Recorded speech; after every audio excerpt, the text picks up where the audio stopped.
Sige, pakinggan natin to. Pasok. Good morning po and Happy New Year, Kong Ace. Good morning, sir.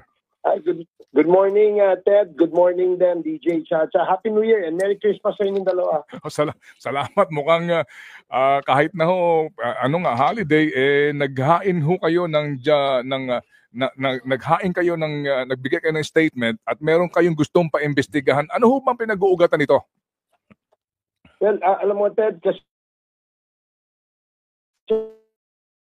matagal na pong maraming dumudulog sa Kongreso na mga biktima nitong mga fake news, no? In fact, marami daw dumudulog sa Kongreso na biktima ng fake news. Tangina, kung ako congressman, dumulog sa'yo, biktima ng fake news, anong sasabihin ko bilang isang mambabatas? Dapat alam ko yung batas. Dapat alam ko yung proseso. Lumapit ka sa akin. O ano ka ba? Private na tao ka ba? Politiko ka ba? Kasi kung politiko ka, lumapit ka sa akin at biktima ka ng fake news, bilang isang politiko, you address it. How? Pumunta ka sa mga media outlet. Sinasabi, kapatid mo, drug lord. Iklaruhin mo. Hindi po drug lord ang kapatid ko. Sa totoo lang po, pinadrug test ko yan, negative. Doon mo i-combat yung fake news sa'yo sa ganung paraan. O kung ikaw naman ay isang pribadong tao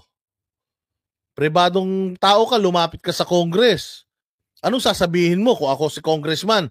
Ang sasabihin ko, nilibel ka. Di sampahan mo ng kaso.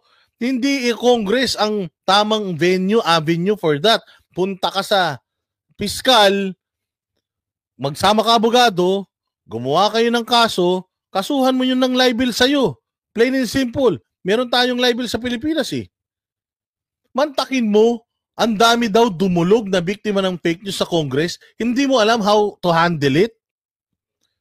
You should handle it gracefully, like if normal na tao to, file cases. Kung politiko naman ito, turuan yung sumagot. Ikaw bilang isang politiko, you're subject to criticism. And people are criticizing you for this and for that. So what are you gonna do? Explain yourself.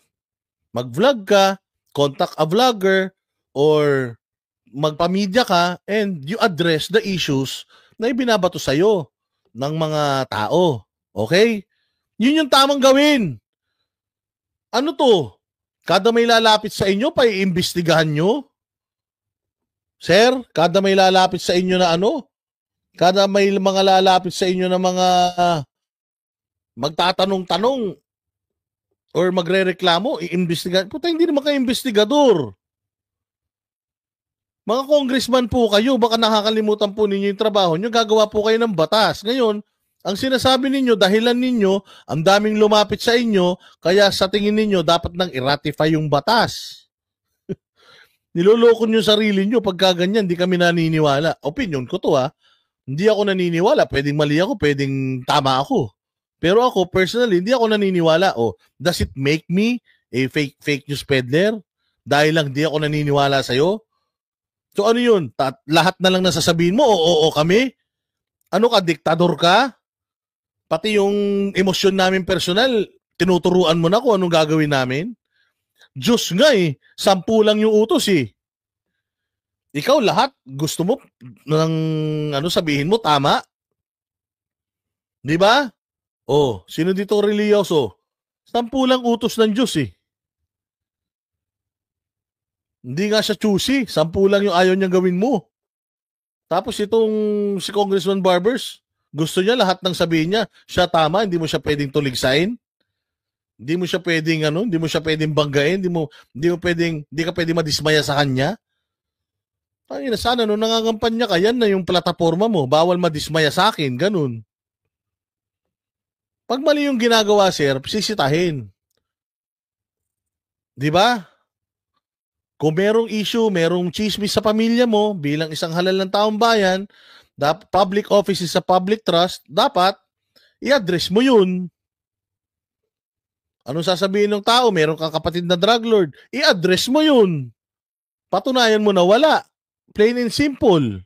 Huwag mong tatakutin yung mga nagsasalita. Kasi kasama po yan, kaya nga po si Jose Rizal naging bayani.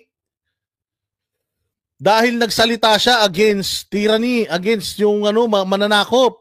Kaya nga sila Andres Bonifacio Kaya nga lumaban yung mga yan Noong panahon ng pananakop O ngayon naman, sasabihin mo, kasi naman dati, ang kalaban natin ibang lahi. Ganun din naman Yun na nga ang masaklap Dati yun na nga alipos sa atin, ibang lahi. Ngayon, kalahi na natin yung nagpapahirap sa bayan. Di ba yun yung pinakamasakit sa lahat? Dati, Espanyol, Amerikano, Hapon na nagpahirap sa Pilipinas. Ngayon, sino nagpapahirap sa bayan? Nawala na yung Espanyol, nawala na yung Hapon, nawala na yung, yung mga Amerikano. O sino ngayon ba't mahirap pa rin tayo? Bakit marami pa rin tayong problema? Kasi nga, ang nagpapahirap sa atin ngayon, hindi na ibang lahi. Kaparehas na natin. So, kung mahirap ang bayan natin, third world country tayo, sir. Third world country tayo. Imaginein mo, Ace Barbers, kung first world country tayo, America first world country, Japan first world country, Singapore first world country, nagrereklamo pa rin nga yung mga tao sa kanila First world country na sila. Ang yaman na ng bansa nila. May nagrereklamo pa at nire-respeto ng batas nila yung mga nagrereklamo. Mantakin mo, nandito tayo sa third world country. Worst city ang Manila. Worst airport ang NAIA. Tas bawal ka magreklamo. Putangin na nasa ng ustisya. Bawal kami magreklamo. Ang gulo-gulo ng Pilipinas. Mahirap ang Pilipinas, third world. Mantakin mo, bawal kaming magreklamo habang ang mahal-mahal ng bilihin. Bawal kami magreklamo kapag laganap ang droga. Bawal kami magreklamo kapag yung pinakamagaling na presidente para sa amin binababoy-baboy nyo lang. Ano kayo, Diyos? Diretso. Here, meron na po tayong resolution dyan. Nandyan, kung hindi ako nagkakamali, ni-refer po yan sa Committee on Public Information. Na kung saan, yung mga dumudulog po na mga biktima ng fake news, nagtatanong sa Kongreso, ano ba yung kanilang recourse? Ano ba yung kanilang pwedeng magawa? File cases, libel. Ace Barbers. Of all people, dapat ikaw ang nakakaalam nun. Bakit? Kasi kayo, congressman, may alam kayo sa batas, dapat. File cases, sir. Anong recourse? Go to the courts. Gumagana ang korte natin. Si Banat Bay nga sinampahan ng kaso ni Zaldico ng libel If it is available to Zaldico, then it's also available to you. Kung sino man yung nagre-reklamo sa'yo, anong recourse, anong recourse. That's the only recourse, file cases. We have a working justice system in the Philippines. Hindi Congress. Walang magagawa ang Congress dyan. Pupolitikahin lang ng Congress yan. Tapos ipakokontempt yung mga aaten dyan. Plain and simple. Para sa chilling effect. Para tumigil na kami sa kakabatikos. Gawin yung first world country Pilipinas. Huwag kayong magnakaw. Magtulungan kayo. Huwag kayong mangulimbat ng pera ng gobyerno. Tingnan ko lang kung hindi may magreklamo pa. Putangin na, kung wala na magnanakaw sa Pilipinas, ako mismo ang magpapasalamat ng lubos-lubos sa inyo. Pero wala nga, ang daming problema Lumalakas na naman NPA, di kami pwede magreklamo. Ang traffic, di kami pwede magreklamo. Walang pera ang PhilHealth, di kami pwede magreklamo. Sasasabi mo. So, ang nire-refer lang namin sila sa aming legal, sinasabi namin that they can study yung Cybercrime Prevention Act of 2012. At nakita namin na walang humpay, itong mga so-called... Wala talagang humpay. Barbers, hanggat hindi kayo tumitigil sa kabulastugan. Hindi lang ikaw. Lahat kayo dyan sa gobyerno. Hanggat may nagnanakaw, hanggat may nagpapahirap sa bayan, walang tigil ang mga Pilipino magreklamo. Tayo ang pinakareklamador sa buong mundo, maniwala ka, Barbers. Nasa Pilipinas ka, hindi mo alam yan. Sobra-sobra nga demokrasya dito Pati nga Vice President, puta binababoy na eh. Barbers, tingnan mo sino bumababoy kay Inday. Tingnan mo sino bumababoy kay PRD. Ipatatawag nyo ba dyan sa Congress yun? O ang ipapatawag nyo lang dyan sa Congress, yung mga bumababoy sa administrasyon ngayon. Dahil what? Nagre-reklamo, mahal ang bilihin, mahal kuryente, mahal basura airport. Ang turismo palpak, dahil magnanakaw. Ang mga pulis, walang modo. Di ba? Patawag nyo lahat. Okay lang yan. Pati yung naninira kay PRD, yung mga nagtatawag kay PRD ng mga dutae. Nagpapatawag kay Inday Sara na ganito, na ganyan. Patawag nyo rin yun. Para patas. Baka naman lahat ng ipatawag nyo yung mga tumatawag lang kay Lisa Marcos na Lisa Tanas. Kokak. Baka yun lang ipatawag nyo. Yung mga nagsasabi na tuwadkom kayo, nahuwadkom kayo, baka yun lang ipatawag nyo. O pagka yun lang pinatawag nyo, pinulitikan nyo lang. Lahat lang ng galit sa inyo, tinrabaho nyo lang. So nasa ng hustisya dun? Ano magagawa nyo in aid of legislation dun? Narco-vloggers at saka pogo-vloggers. O ayan mo, meron ka na ngayon sinasabing narco-vloggers at pogo-vlogger. Di ba yan ang fake news? Napatunayan mo ba sa Quadcom hearing nyo na may narco-vloggers? Na may pogo-vloggers? Napatunayan mo ba? Kasi kung napatunayan mo, dapat nilabas mo na yung mga pangalan kung sino yan. Ilabas mo kung sino yung mga narco-vloggers na sinasabi mo listahan, pati yung mga pogo-vloggers, ilagay mo yung pangalan. Para malaman natin, ikaw ang fake news eh. Mantakin mo, gagawa ka ng bagong term, narco-vloggers. Ikaw tong merong sinasabi yung mga tao na yung kapatid mo involved sa drugs, tapos ang lakas ng loob mong magtawag ng narco-vloggers. So ang sinasabi mo na yung mga bumabatikos, sponsored ng mga drug lords.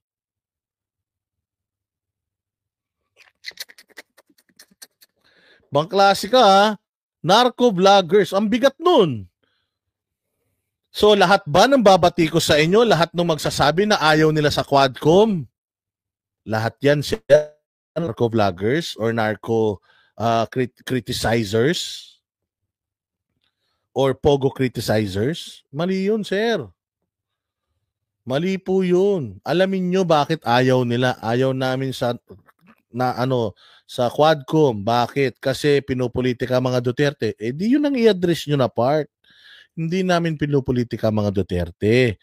Ganito. O, bakit dati, sir? May video na kumalat. Mahal na mahal mo yung mga, gustong-gusto mo yung war on drugs ni PRD. Ba't ngayon hindi na? Ayun yung ipapaliwanag mo, sir. Hindi yung putya yan. Ang tatapang nyo, mang-contempt, tapos kapag binabatikos kayo dahil dun sa pagko-contempt nyo, nagagalit kayo. Hindi nga kayo tinawag ng narco-congressman eh. Sabi ni Lloyda Alas-as kahit na may nababalitang involved sa mga droga yung mga nyo eh. Nagpa-drug test na ba kayo? Sila Suarez, sila Gutierrez, sila sino ba to? Yung sa La Union. Nagpa-drug test na ba kayo? Hindi pa eh. O so pwede ba namin kayong tawaging narco-congressmen?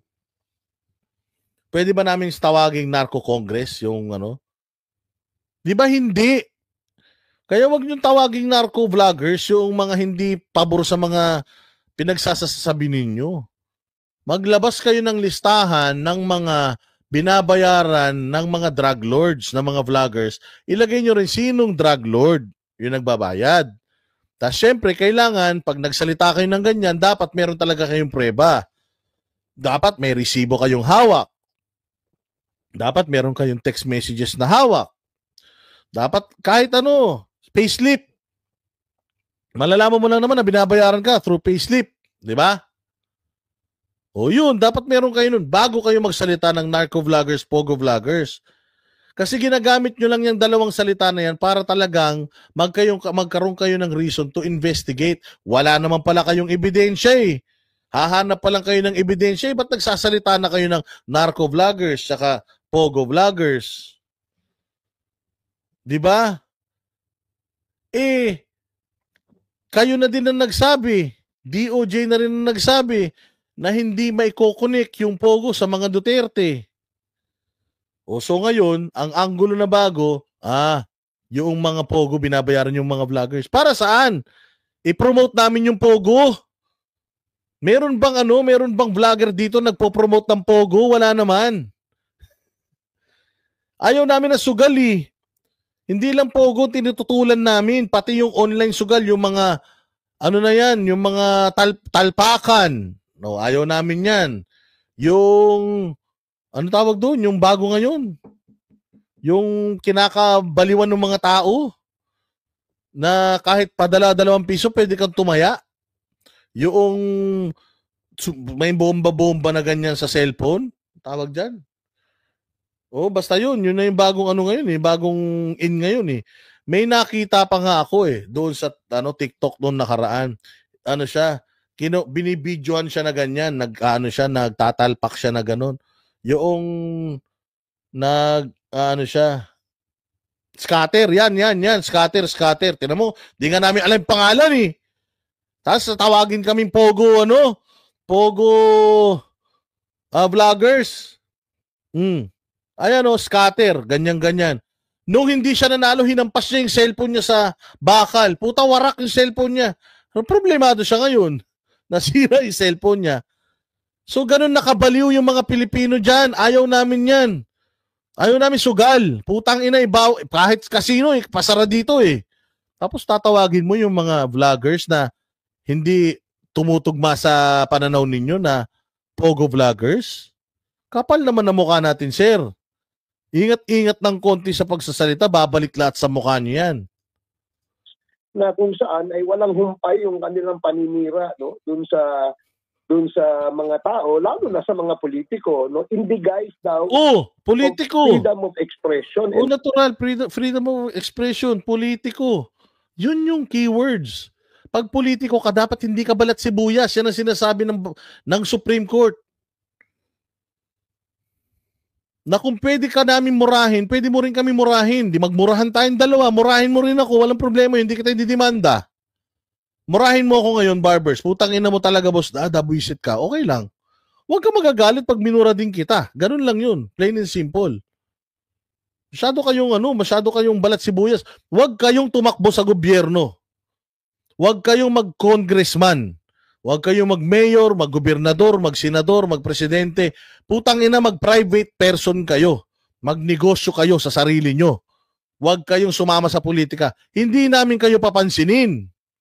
Barbers, you are a nobody politician. Wala kaming paki sa'yo. Hindi naman importante talaga yung yung posisyon mo sa gobyerno. Hindi naman nakakatulong sa Pilipino yan. Wala kaming paki, sir. Mag-migrate ka sa Amerika, mag-migrate ka kung saan, tumigil ka sa politika, hindi ka namin papansinin. Pero sir, hinalal ka ng tao eh.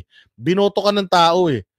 Nagpapa-hearing kayo in aid of legislation publicly. Pinapublish nyo, pinapalabas nyo live. Tapos ayaw nyo, masisita kayo. Kung gusto ninyo, hindi masita yung mga committee hearing nyo, wag nyong ipalabas sa TV. Kung ayaw nyo na makriticize kayo bilang congressman, huwag kayong tumakbo sa kongreso. Kung ayaw nyo na batikusin ang gobyerno mo bilang presidente, huwag kang magpresidente. Plain and simple.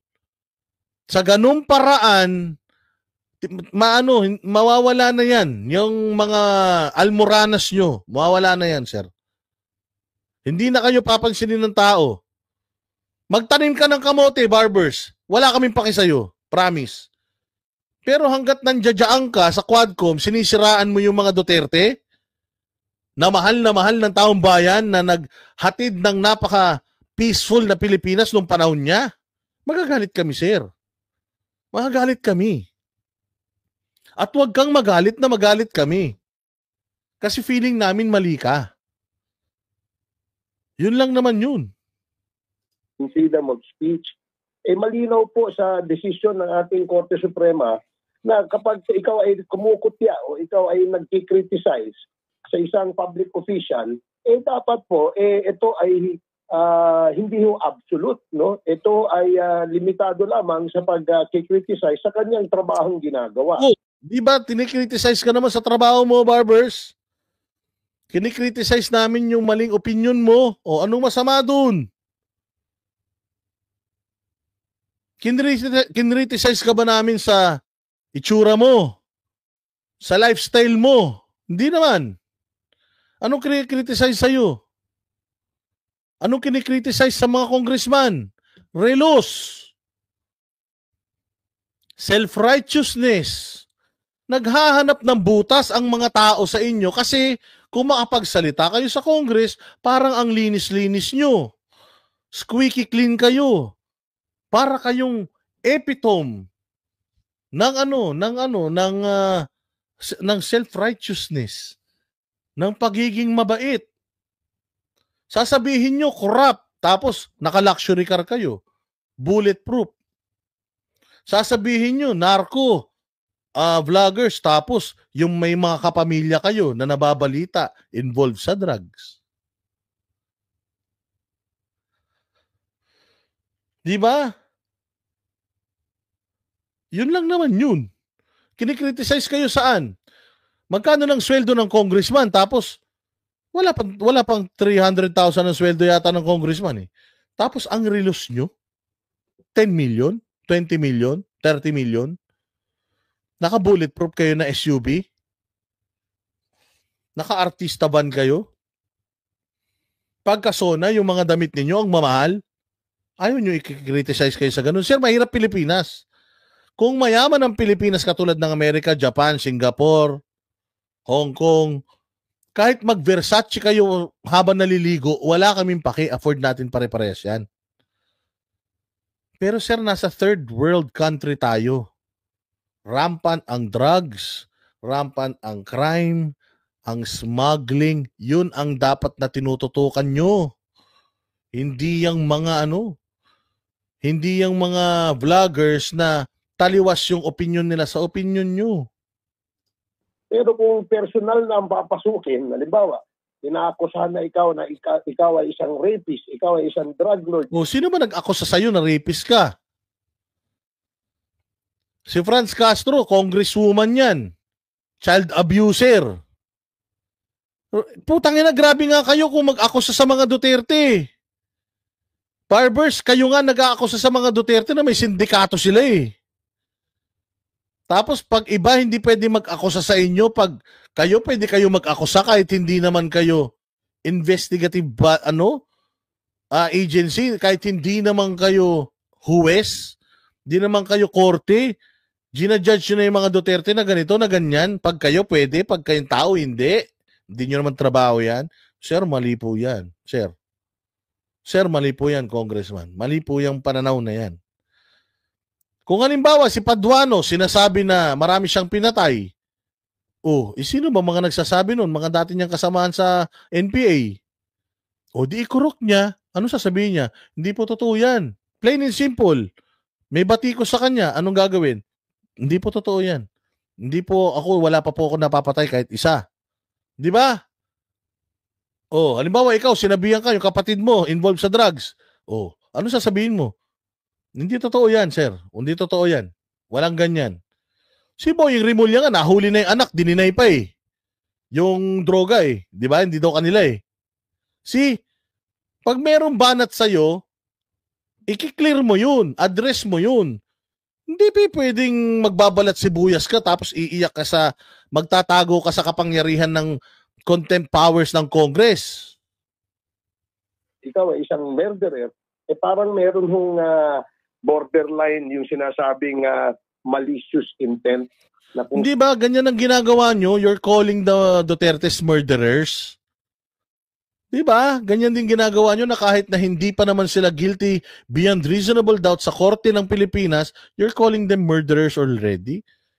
Di ba sino ba dito nagtatawag sa mga Duterte na may mga crime syndicate? Di ba kayo? Bakit pag gagawin sa inyo, nagagalit kayo? Di ba? Sabi nga nila taste of your own medicine. Sinasabi nyo si Pulong, si Manscarpio, drug lord sa Pilipinas. Si PRRD, murderer. Si Inday Sara, plunderer. Lahat ba ng yan meron ng verdict galing sa korte o sa impeachment court or sa korte mismo o Supreme Court or whatsoever? Unahin nyo muna linisin yung ranks ninyo. Yung sarili ninyo, unahin nyo muna linisin. Hinihingan kayo ng tao, ipakita, open the book, ipakita nyo yung ninyo, yung inyong mga spendings. Hindi nyo ginagawa, tapos pag sinasabing magnanakaw kayo, nagagalit kayo. Hindi nga kayo nagpapakita ng gastusin nyo. Ngayon, hinihingan kayo drug test. Hindi kayo magpapadrug test, tapos magagalit kayo pag sinasabi ng tao baka positive sa drugs mga yan, kaya hindi nagpapadrug test. See? Kung ginawa nyo na lang, di tapos. Dininay nyo, di tapos. Ano pa? Ano pa yung mga bintang nila sa mga Duterte? Kayo yung magaling mangbintang, sir eh. Tapos, galit na galit kayo pag nabibintangan kayo, hindi naman kayo mga hari. Saan, slanderous na po ang tingin namin dyan. Ngayon, tignan namin kung paano natin amendahan yung ating batas tungkol dyan, Ted. Okay, sir, nauunawaan ko po where you're coming from, ha? Kasi ako rin po nagmamasid doon nga. Marami talagang fake news. Maraming fake news, lalo-lalo na sa ni Marcos, sa yung mga grupo ni Marcos. Mantakin mo, tayo ang number 1 daw sa economy. Fake news yan.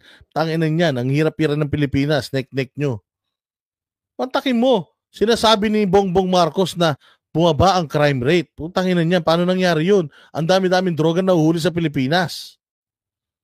Wala kayong nahuhuling drug lord, daming droga. Wala kayong nahuhuling smuggler, dami na smuggle, nahuhuli yung mga smuggled goods. Pag sinabi namin na mas corrupt itong administrasyon na to kaysa kay PRRD, bibigyan namin kayo ng isang sample. Noong panahon ni PRD, lahat ng mahuling luxury vehicle sa custom, dinudurog. Winawarak. Ngayon, yung mga nahuhuling luxury vehicle dyan sa customs, anong ginagawa? Ipinasusubasta. Tanungin nyo, saan napupunta pera nun? Bakit hirap na hirap pa rin tayo? Noong panahon nga ni PRD, dinudurog yung mga luxury vehicle eh. Aabot din ng bilyon yun eh. Aabot din ng 1 hanggang 10 bilyon yung kinikita ron. Pero walang paki si PRD, dinudurog niya yun. Kasi nga, yun ang source of corruption. Para itigil na ng mga nagpapalusot dito, ng mga smuggler, yung ginagawa nila. Anong ginagawa ng administrasyon ngayon? Yung mga nakukuhang mga luxury car, yung nakuhang yung nakuhang Bugatti na 2, putang ina, pinasubasta. Saan ka makakita? Ipinasusubasta nyo na hindi nyo pa nahuhuli kung sino yung nagpasok dito niyan. Tapos gusto nyo sabihin, putang ina, tama kayo? O hindi ba yung Bugatti na 2 piraso? Nahuli, isinuko. Putang ina niyan. Ipiniresinta nyo ba kung sino yung nagsuko? Ikinulong nyo ba kung sino yung nang-smuggle niyan? Ipinasusubasta nyo na, pinapa-auction nyo na. Nasaan na yung may-ari niyan? Nakulong ba? Hindi ba hindi? Yun yung hinahanap namin. Accountability. Wala kayo nun eh. Tapos kapag nagalit kayo, nagalit ang tao sa inyo, magagalit din kayo sa amin? Tangin na naglulukuhan tayo eh. Tama, mali? Tama, di ba? Kayo mag-imbestiga. O panahon ni PRD, ganun, winawarak lahat yan. McLaren, Ferrari, Lamborghini, kahit ano. Ngayon, mantakin mo hindi winawarak. Nasaan yung pera? Pinapakita nyo ba sa tao? Nasaan yung pera? Wala. Tangina, tapos magagalit kayo pag sinabi ang mga kurakot kayo? Dito sa Quadcom, ang daming, siguro alam niyo na, di ba? Ang daming kumalat na fake news, di ba? Dito sa inyo mismo. Opo. Hindi lang kayo, hindi lang kayo, no? Marami. So, hindi maitatanggi, talagang may hugot kayo dito. Yes, Pedro, ako, inamin ko naman yan. Nung ako nag-deliver ng privilege speech na sinabi ko na ako isa biktima rin ako ng fake news, no? Kailangan ko lang... Anong fake news yun, sir? Anong fake news yung naging biktima ka? Para malaman natin saan ba nagkamali. Kasi lagi kitang sinusubaybayan, sir. Wala kang balitang itinama. Wala kang inaddress na balita sa'yo. Ang ina-address mo lang is, hindi totoo yung sinasabi nyo na pinupolitika namin yung mga Duterte. Yun lang. Pero ang daming binabato sa'yo. Unang-una, yung kapatid mo daw di umano na involved sa droga. Did you ever correct it? Address it? Hindi. Yung dati, galit na galit ka, tawan-tuwa ka sa war on drugs. Sabi mo pa nga pwedeng gawing model ng ibang bansa yun. Di ba, tanong sa'yo ng tao, sir, bakit nagbago ka ng tono? Okay naman sa'yo dati. Hindi mo rin sinagot yun. Wala. Di ba? O ano yung sinasabi mo na fake news ka ng tao? Address natin. Kasi baka mamaya, mali naman talaga yung binabato nila sa'yo. O i-correct natin sila, di ba? Sabihin yan, nang sa ganon, malaman po ng ating mga kababayan na wala palang pinipili itong mga fake news. Hindi guys, ang lagi yung palusot nitong mga vloggers na ito, na narco-vloggers na ito, sinasabi nga... Oh, narco-vloggers ha? O kita mo. Sino ang nagkakalat ng maling impormasyon? Di ba ikaw? Sinong mga narco-vloggers yan? When you say narco-vloggers, dapat meron ka na listahan yan, sir. Dapat pati may preba ka na may mga narcotic people or involved sa drugs na mga tao nagpapasweldo sa mga to. Kasi tinatawag mo na silang narco-vloggers eh. Hindi ba mali yan, sir? Na tinatawag mo na silang ganun, wala ka pa namang ebidensya? Sino dito fake news, sir? Kami o ikaw? Narco-vloggers? Pogo-vloggers? Dinidiscredit mo lang yung mga vlogger sa Pilipinas kasi hindi sila pabor sa mga pinagagagawa mo.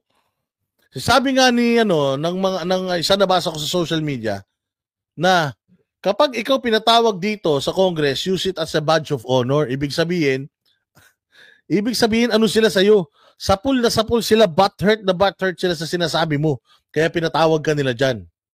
So ako, papuntahin mo diyan. I will accept my fate. Makukulong tayo dyan. Sigurado, lahat ng ipapatawag nila dyan na mga vloggers against them, sigurado ako, makakatikim talaga ng contempt, makakatikim talaga ng selda dyan sa Kongreso. Kaya ako nananawagan ako sa mga kapwa ko vloggers, mas lalo wag tayo titigil. Masarap magpaka-martir sa bayang Pilipinas. If yung pagkukulong nila sa atin na mga nag-atid lang naman ng kanilang saloobin will trigger a change dito sa bayang Pilipinas, so be it. Napakasarap mamatay sa bayang Pilipinas. Napakasarap magsakripisyo sa bayang Sinilangan. Kaya huwag kayong matatakot. Huwag kayong matatakot. Pag pinatawag kayo dyan, it's a badge of honor. Ibig sabihin, nasaktan sila sa mga pinagsasasabi ninyo. Pag pumunta kayo dyan, kung sino man ang ipapatawag dyan, magdala na kayo ng mga gamit ninyo. Dahil the way Barbers is talking right now, sigurado siya na narco-vloggers kayo. Kaya kayo ipatatawag dyan dahil sa isip niya, binayaran na kayo ng mga narcotics. Binayaran na kayo ng mga drug lord sa Pilipinas. Yun ang sinasabi niya, these narco-vloggers, so ibig sabihin, lahat ng ipatatawag niya dyan, ang treatment niya, narco-vloggers na kayo. So i-expect nyo na yan na pag pinatawag kayo, magdala na kayo ng ng mga gamit. Sabi dito, pag pinatawag kayong pumunta, hindi pwede yun. Pag di ka nagpunta, kulong ka dyan. Kulong ka dyan. So, ibig sabihin, pag nagpatawag talaga ito si Sir, nasa listahan na kayo ng narco-vloggers niya. Freedom of speech, freedom of expression. Gaya nga po nung sinasabi natin, hindi naman po absolute yan. Meron pong hangganan at may limitasyon yan. Hindi naman pwedeng manirang puri ka na wala kang basihan. Ipakalat mo sa buong social media, di ba? Ito kasing mga narco-vloggers, Ted. Narco-vloggers. Yun na yun, narco-vloggers. So make sure na kapag pinatawag kayo dyan, you are a narco-vloggers already. Ganyan kagago yung statement na yan. Sure, you are familiar na pag maraming engagement ito, maraming likes and shares ito, kumikita pa itong mga to. O kayo din naman kumikita din naman kayo. Ba't yung pinakikialaman yung kita ng like and shares ng mga vloggers? Di ba? Pinakikialaman ba na? Tsaka, taga-gobyerno ba kami? Private kami. Kung kumita man kami sa mga pinaggagawa namin, wala kayong paki. Hindi pera ng gobyerno yung pinambabayad sa amin. Ang dami nga binabayaran ng gobyerno ng mga si Makagago umamin. Barbers, umamin si Makagago, binayaran siya. Siya daw ang highest paid na mga vloggers ng gobyerno. O, kaninong pera yun? Sa nagbayad sa kanya o sa taong bayan? Tama, mali. O, tapos, pag yung sisisihin yung kinakita namin, labas kayo dun. Labas kayo dun. Hindi kami public officials. Pwede mo kami murahin araw-araw, bahala ka sa buhay mo. Hindi kami masasaktan. Pero pag minura ka namin, huwag kang balat sibuyas. So kung maninirang puri sila, nagiging controversial yung kanilang mga post, kumikita pa itong mga ito. Kaya tuwa ito. Kaya nga, kumikita. Kung halimbawa man kumita ang vloggers, anong paki mo? That's none of your business. Inggitero ka kapag ka ganun.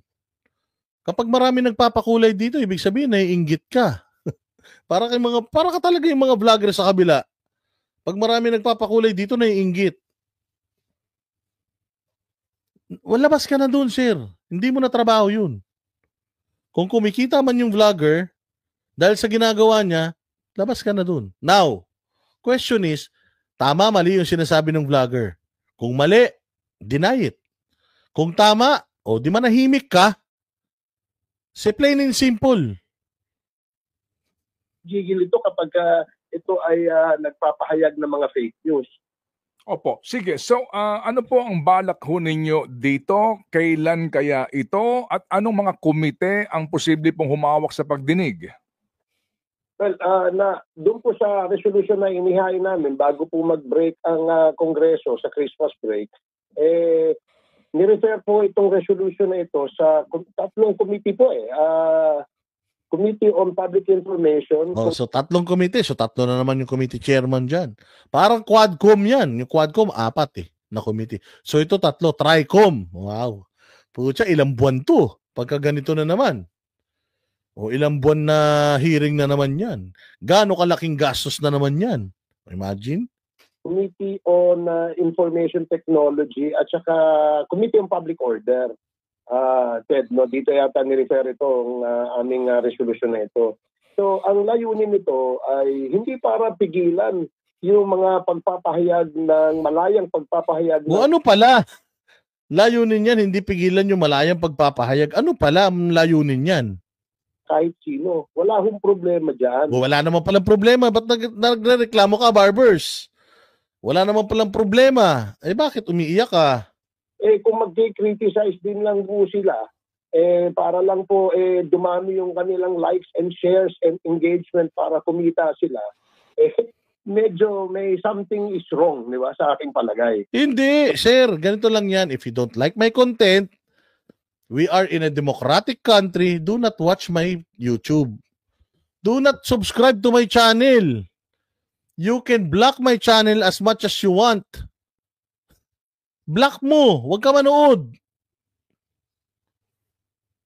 Huwag mong hayaan na huwag mong diktahan yung mga tao na panoorin yung gusto nilang panoorin. Kung people believes me na naniniwala sila sa sinasabi ko, baka pare-parehas kami ng opinion. Kung ayaw mo sa sinasabi ko, feeling mo, hindi walang kwenta yung mga komentaryo ko, di unsubscribe. Di mag-subscribe ka doon sa gusto mong panoorin. Kung masyado kang makajos, mag-subscribe ka doon sa mga religious channel. Kung manyakis ka, di mag-Pornhub ka maghapon. Walang pakialam ang tao sa'yo. Huwag mong turuan ng taong panoorin yung mga gusto nilang panoorin. Huwag mong huwag kang maging diktador. Hindi ikaw ang magsasabi whether yung pinanonood ko is makakasama sa akin o hindi. Ang makakapagsabi lang yan na makakasama sa akin yung pinapanood ko, ako mismo, ako nakakaramdam nun eh. Huwag ka kasing Facebook ng Facebook, huwag ka kasing nood ng YouTube, barbers, para hindi ka nasasaktan.